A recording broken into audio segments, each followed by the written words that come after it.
Hi hello ಎಲ್ರಿಗೂ ನಮಸ್ಕಾರ, welcome back to my mini vlog. ಇದು ಶುಕ್ರವಾರದ ಮಿನಿ ವ್ಲಾಗ್ ಆಗಿರತ್ತೆ. ಇವತ್ತು ಬೆಳಗ್ಗೆ ಎದ್ದ ತಕ್ಷಣ ನಾನೇ ನನ್ನ ನೋಟ್ಸ್ನ ಪ್ಯಾಕ್ ಮಾಡ್ಕೋತಾ ಇದ್ದೆ. ಹಾಗೆ ಬಸ್ಸಲ್ಲಿ ಸೀಟ್ ಸಿಕ್ಕಿದ್ದಕ್ಕೆ ಗುಬ್ಬಿ ಮರಿ ಥರ ನೋಡ್ಕೊಂಡು ಕೂತ್ಕೊಂಡು ಈಚೆ ಕಿಟಕಿಯಲ್ಲಿ ನೋಡಿದ್ರೆ ರೋಡಲ್ಲೂ ನಿಂತ್ಕೊಂಡು ಯಾರೋ ಓದ್ಕೋತಾ ಇದ್ರು.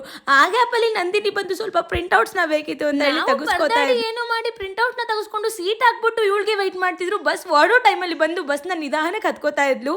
ನಿನ್ನೆ ವೆರಿಫಿಕೇಶನ್ ಇನ್ನೂ ಆಗಿರಲಿಲ್ಲ, ಇನ್ನೂ ಇನ್ಕಂಪ್ಲೀಟ್ ಇತ್ತು ಅಂತ ನಾವು ಮತ್ತೆ ಆ ಕಾಲೇಜ್ ಹತ್ರ ಹೋದಾಗ ತುಂಬಾ ಜನ ನಮ್ಗಿನ ಬೇಗನೆ ಬಂದಿದ್ರು. ನಾವು ಟೋಕನ್ ಹೋಗಿ ತೋರಿಸಿದಕ್ಕೆ ಏನಕ್ಕಮ್ಮ ಮತ್ತೆ ಇಷ್ಟು ಲೇಟಾಗಿ ಬಂದ್ರಿ ಅಂತ ಹೇಳ್ತಾ ಇದ್ರು. ನಿಮಿಷನೂ ಸುಮ್ಮನೆ ಕೂಡ್ದಿಲ್ಲ ಅವ್ರನ್ನ ತಂದು ಅರ್ಧ ಗಂಟೆ 1 ಅವರ್ ಒಂದ್ ಕಡೆ ಕೂಡ ಹಾಕ್ಬಿಟ್ರೆ ನಮ್ಗಂತೂ ಕೈ ಕಾಲೇ ಆಡಲ್ಲ. ಅದಕ್ಕೆ ಪಕ್ಕದಲ್ಲಿರೋ ಫ್ರೆಂಡ್ ಬ್ಯಾಗಲ್ಲಿ ಫೋಟೋ ಕದ್ದು ವಿಡಿಯೋ ಮಾಡ್ಕೋತಾ ಇದ್ವಿ.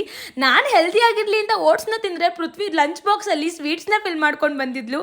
ಅದನ್ನ ಅವರಿಬ್ರು ಶೇರ್ ಮಾಡ್ಕೊಂಡು ತಿಂತಾ ಇದ್ರು. ಹಾಗೆ ವೆರಿಫಿಕೇಶನ್ ಮುಗಿಸ್ಕೊಂಡು ನಾನು ಮನೆ ಕಡೆ ಬಂದೇನೆ. ಕಾಯುತ್ತೇನೆ ಬದಲಾಗುವ ನನ್ನ ಸಮಯಕ್ಕಾಗಿ. ಇವತ್ತಿಗಿಷ್ಟೇ. Love you all. ಬಾಯ್. ಜೈ ಶ್ರೀರಾಮ್.